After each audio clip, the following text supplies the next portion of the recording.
Quick disclaimer, not claiming to be a great swordsman, not claiming to be using terminology that is correct inside of the HEMA community or the martial arts community or any type of community whatsoever. I am speaking from my own personal experiences. I am speaking from observations of other styles of combat and things that have just seemed to work for me.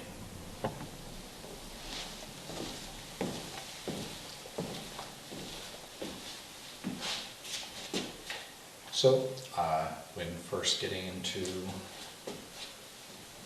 sword play, it's very important to get the footwork right, and so there's kind of two different ways in which I've seen it. One being more Western medieval martial art, and then another being more Eastern martial art. Go lay down. Go lay down.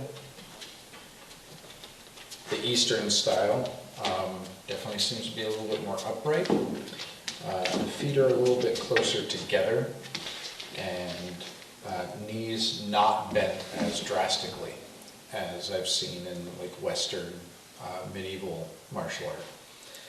And so the stance is as if you took a step forward with your dominant leg, took a step forward with your not dominant leg, and your dominant leg is back behind the other one. You want to imagine as if you have a foot in between your feet, so there's a third foot in between your legs that you're always wanting to make sure that there's room for. Your back leg is off at a 45-degree angle from your front leg. Sometimes I've seen people be a little bit closer to 90 degrees, but 45 degrees seems to be a good place to be. And so your knees are bent. You've got that space in between your legs for that third leg. And when you take a step, if it's not a passing step, then all it is that a push with your back leg, which then lunges forward your front leg. And I'm a lefty, so that's the reason why I'm standing the way that I'm standing. If you're right-handed, you're going to be standing with the opposite feet forward and opposite foot back. And so the step, push off with your back leg, front leg comes forward, and then the back leg follows suit. So it's push, push. But you notice that I'm not like throwing my weight onto my front leg when I'm taking that step. The body still stays pretty upright in the position that it's in. It doesn't get too lurch forward or back because there's not balance of that. You want to find that middle ground. And so when you're taking that step, it's push, push, push. And then when you're going backwards, all it is that the front leg is the one doing the pushing now. It's pushing you back. The left leg is lifting and going with it. And so the step is.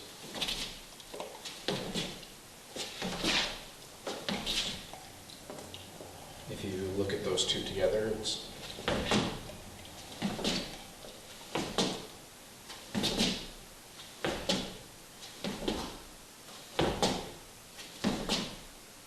and it's good to practice that, just that back and forth, because that's moving towards your opponent, getting ready to attack them. You're not going through your passing steps yet, but you're moving back and forth away from them, retreating or moving at them, retreating, moving at them. It's good to get strong in your footwork. Passing step is simply the back leg making its way forward, and that's just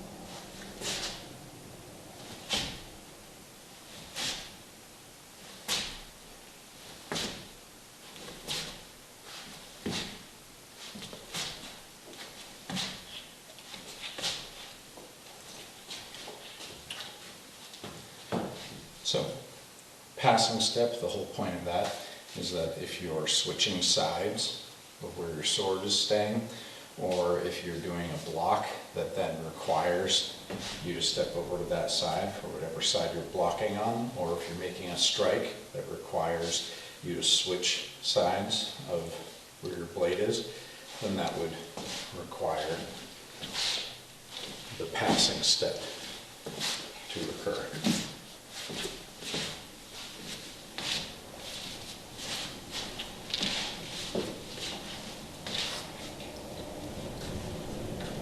There's a side step, which all that is that the back leg comes up to the side like this, and then front leg comes back, and then you're not really gaining ground through a side step. You're shifting from one side to the other, but you're moving to the right or to the left, which could have to do with flanking your opponent.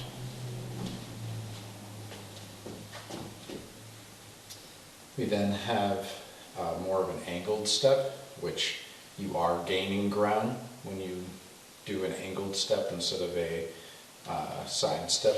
You're trying to flank your opponent to be able to make an attack, or you're blocking to then counter, and you're using that side step, that angled step, in order to kind of move around them, not just straight at them. And that would just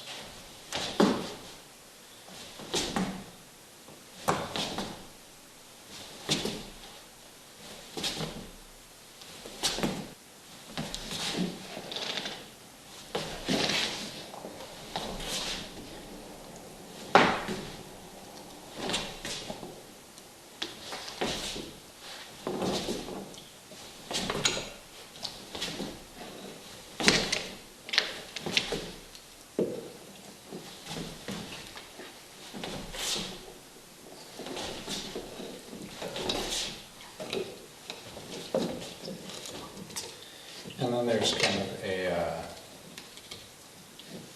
a reaching step where you are putting a little bit more weight on the front foot in order to get a little bit more distance and a possible thrust in at your opponent, which you shouldn't do all the time, but you shouldn't put too much weight. Like, you shouldn't be throwing all of your weight forward and then having no control over yourself. But a reaching step, just kind of step, but then there's a little bit more weight put on the front knee, but not a lot. The whole goal of that would be if you're stabbing into your opponent normally versus you're gaining a little bit more distance. So normal.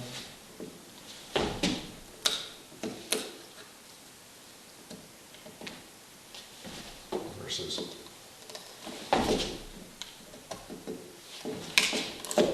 normal. And so you're not doing a lot, but just enough to give yourself just a little bit more distance, but still keeping yourself safe on your knees, safe in your balance. Another thing I'll go over today is guards, different stances to take. So first one would be high guard, where, and the difference between the Eastern and the Western is, like I was saying, Eastern is a little bit closer together, a little tighter, less of a bend in the knees, and then Western is much wider stance and much deeper drop into the knees. And that's really the difference. And it's still a lot of the same movements, but just Eastern seems to be a little bit more upright. Western is a little bit more grounded, deeper. Okay, so different stances, guards. There's high guard, where the sword is up like this. You don't want it behind you. You're not trying to like, just being up here is enough for the momentum that you're going to want for your cut. You don't need to be all the way back here, and also you might accidentally do this during a swing. And so you want it up above, getting ready to chop down. This stance is good for, and it's not directly over your head, it should be off to the side a little bit. And so it's kind of over a shoulder. And it should be over your dominant shoulder, so then that way when you chop down, it's going across. You don't want to start on the other shoulder. Like if you are a righty, you wouldn't want to start on your left shoulder, because that would bring the sword on the wrong side during the swing. And so as a lefty, I don't want to start on my right shoulder, because then where I'm chopping down on from that angle is counterintuitive to the step that I'm going to take. And so I want it over my left shoulder, and it's up like that. And so then that way, when I'm taking a step in to chop, it's a very aggressive stance. Another one of the higher guards is like the shoulder guard, as I like to call it, but I know it's called like wrath guard or something. But it goes over your shoulder like this. You don't stick your elbows out. You keep them in, because you don't want that to be a target for somebody. Your shoulders are in, blade is against your shoulder. And there are some versions where it's really twisted around in order for you to have a lot of momentum in that swing. But you don't need to go crazy.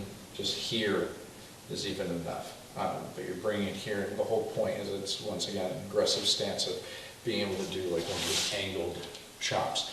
And you're really looking to push your opponent's blade out of the way to be able to still hit them with this type of guard. So it's, once again, a very aggressive stance. All of the higher ones are pretty aggressive, and you're clearing area, keeping your opponent away from you. And so from here, then there's just traditional, like where you think of Jedi. When you think about them and their stance, it would be like this. And this kind of leaves you open to do multiple different types of strikes. You could go through a lot of different strikes with this. And so this is just kind of like a middle ground stance. Neither super aggressive or defensive. From this stance, we then have like the tip stance, where you're kind of just sticking your tip of the sword out at your opponent, keeping them at bay. And this one's quite defensive. Like you can do thrusts and things like that. You still can strike at your opponent and whatnot. But it's definitely like a stay away from me type of stance. It feels the most protective of the stances when you're in it, but I would actually say it's not. But this is a common stance that people go in because they feel like it keeps people away. There's also a more closer in, I think somebody called it a porcupine stance once, but it's just like out tip stance, inner tip stance, and the inner tip could be used still for a lot of defensive moves. No.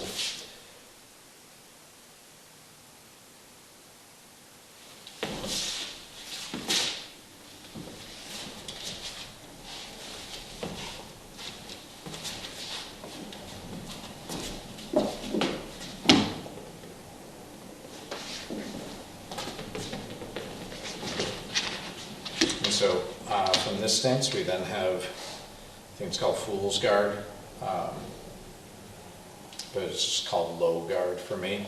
And from here, this is a very counter-active stance.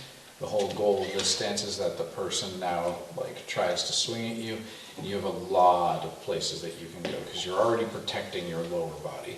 And so if somebody comes in, you can block and then counter with your lower body. You can upper block and then counter from here. You can do same sides.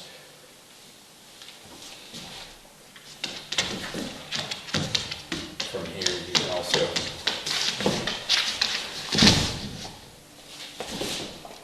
I feel like from here, this is actually one of the most versatile stances.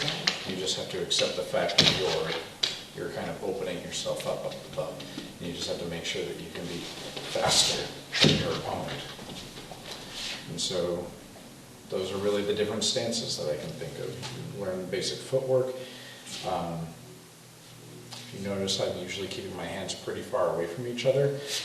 You don't baseball grip it or baseball bat grip it like this. Don't try to just hold it near the bottom. Don't just hold it near the top. Well, the amount of handle that you get is there for a reason, to increase your leverage. And when you swing, your dominant hand should be pushing towards your opponent, while your not dominant hand pulls kind of towards you, and that creates that a faster whip to your swing. Because if you put a lot of it just into like kind of a chop, where you're thinking kind of like chopping wood, where you just kind of throw it all in, you're going to get tired a lot faster. Whereas this whip, it speeds up the process of the hit, but then once the hit is made, the hands do the opposite job that they're doing. And so if it's that, you're ready to then pull it back, because now your dominant hand is pulling towards you and your not dominant hand is pushing towards you, and that brings your hands back up.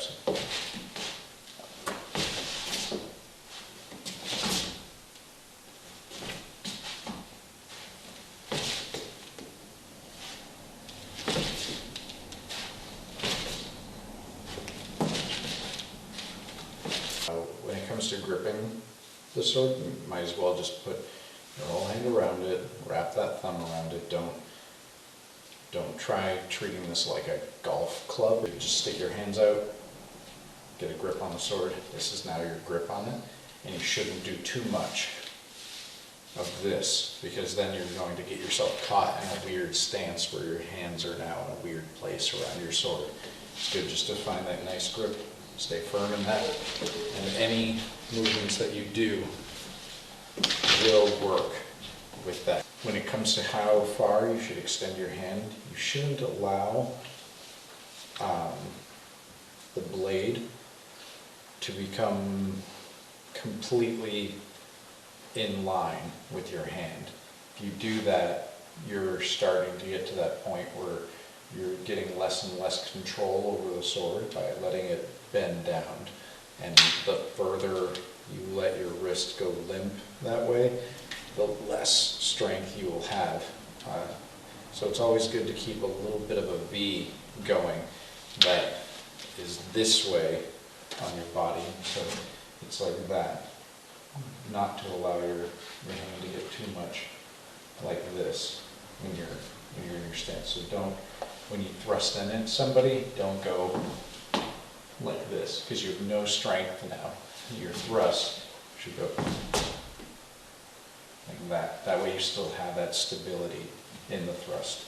Remember also that a good amount of a swing or thrust or anything that you're doing is in your hips, and it's with that step. And so you shouldn't just be like moving towards your opponent like this when you're making your strikes. It shouldn't be loosey-goosey. There's a firmness to it in your upper body, your torso is shifting into it. And that shift with the strike puts a lot more power into your strike.